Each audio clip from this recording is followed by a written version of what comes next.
Halo teman-teman semua, perkenalkan nama saya Miss Pamelisa Beis.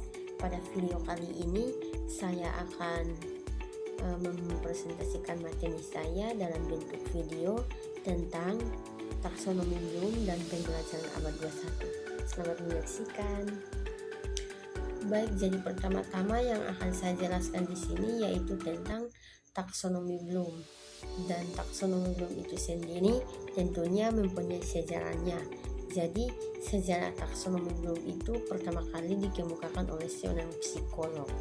Nah, psikolog tersebut bernama James Samuel Bloom yang adalah seorang psikolog pendidikan dari Amerika Serikat dengan kontribusi utamanya adalah dalam penyusunan taksonomi tujuan pendidikan dan pembuatan teori belajar tuntas yang dikenalkan dengan teori taksonomi Bloom.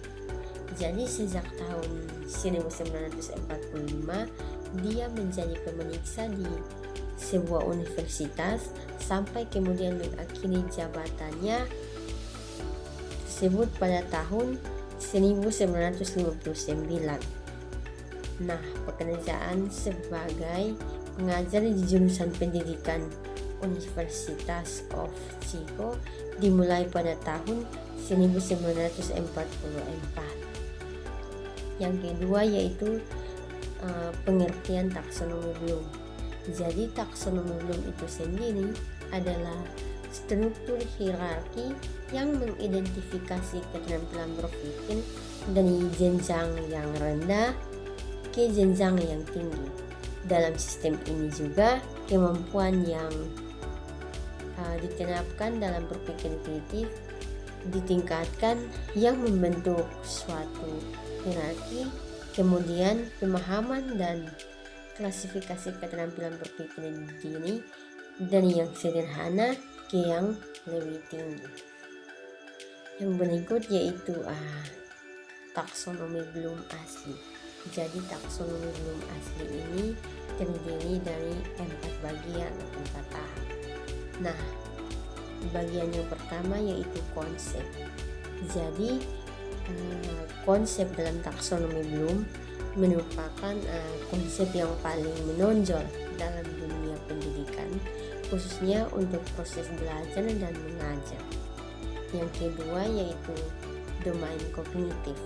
Jadi domain kognitif ini meliputi proses informasi, pengetahuan dan keterampilan mental, ingatan, berpikir dalam proses-proses penalaran. Yang berikut yang ketiga yaitu domain afektif. Jadi domain afektif ini meliputi sikap dan perasaan dan emosi dalam diri seseorang. Dan yang keempat yaitu domain psikomotor. Jadi domain psikomotor meliputi aspek keterampilan motorik fisik seperti menulis dengan tangan, mengetik, berenang, dan mengoperasikan mesin. Bagian materi yang berikut yaitu tentang pembelajaran abad 21. Yang pertama yaitu pengertian pembelajaran abad 21. Perkembangan dunia pendidikan menghadapi revolusi industri 4.0 melahirkan berbagai tantangan yang mau tidak mau harus dihadapi. Tantangan ini tidak hanya berkenaan dengan kebutuhan akan pemanfaatan sumber daya alam saja, tetapi juga sumber daya manusia yang mumpuni.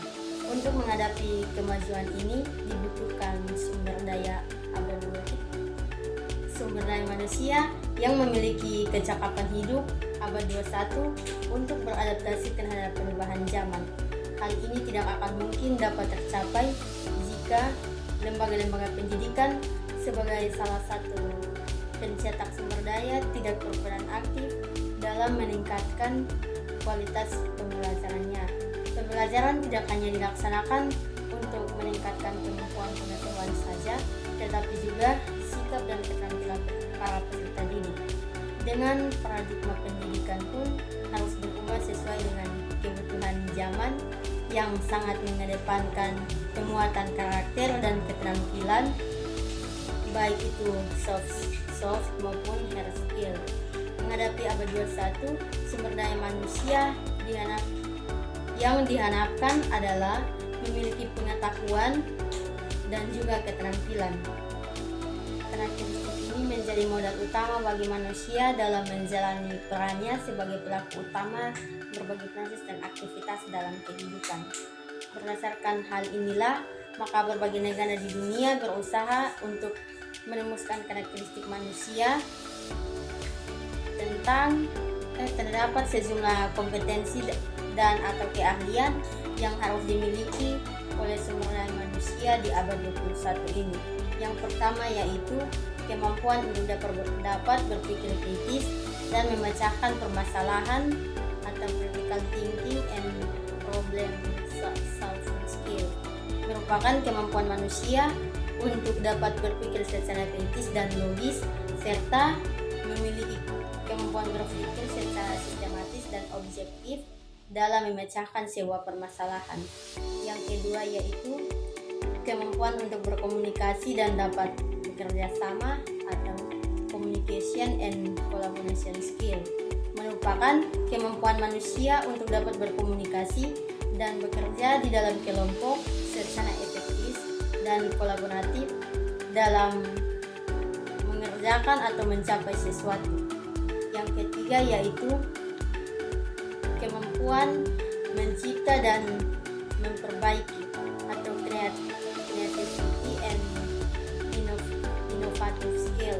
Merupakan kemampuan manusia untuk dapat berkomunikasi dan bekerja di dalam kelompok secara efektif dan kolaboratif dalam mengerjakan atau mencapai sesuatu. Yang berikut yaitu literasi teknologi, informasi dan komunikasi, di mana kemampuan informasi untuk dapat mendayagunakan teknologi informasi dan komunikasi dalam peningkatan kinerja dan kualitas kehidupan bermasyarakat. Yang berikut yaitu kemampuan belajar konseptual, yang dimana mampu menjalani aktivitas pembelajaran mandiri dan kontekstual sebagai bagian dari pengembangan pribadi atau dengan kata lain belajar sesuai dengan kondisi nyata pemanfaatannya dari ilmu yang dipelajari. Yang berikut yaitu kemampuan informasi dan literasi media, di mana kemampuan ini untuk memahami dan menggunakan berbagai media komunikasi untuk menyampaikan beragam gagasan dan melaksanakan aktivitas kolaborasi serta interaksi dengan beragam pihak. Dengan demikian, kebutuhan akan sumber daya manusia yang memiliki karakter abad 21 sangat diperlukan dalam kemajuan dan peningkatan kualitas kehidupan. Yang berikut, yang kedua yaitu karakteristik pembelajaran abad 21. Jadi kegiatan pembelajaran memberikan fondasi kepada peserta didik untuk menjadi pembelajar seumur hidup, tidak hanya menjadi pembelajar ketika berada di suatu pendidikan saja, tetapi lebih jauh lagi dapat tetap memiliki semangat untuk belajar di mana saja untuk memperoleh pengetahuan walaupun dalam kegiatan sehari-hari. Untuk mencapai hal tersebut, kurikulum 2013 memberikan ruang untuk penguatan pendidikan karakter di sekolah, di mana kegiatan ini harus dapat menumbuhkan karakteristik peserta didik untuk dapat berpikir kritis, kreatif, mampu berkomunikasi, berkolaborasi, dan mampu bersaing di abad 21. Dengan demikian, kegiatan pembelajaran dilakukan guru haruslah memberikan ruang bagi peserta didik untuk menumbuh kembangkan karakter abad 21. Karakteristik pembelajaran abad 21 bermula dari kecakapan belajar yang harus dimiliki oleh peserta didik yang disebut dengan 4C, yaitu critical thinking atau berpikir kritis. Yang kedua, problem solving atau menyelesaikan masalah. Yang ketiga, creativity atau kreatif. Yang keempat, communication skill atau mampu untuk berkomunikasi dan berkolaborasi.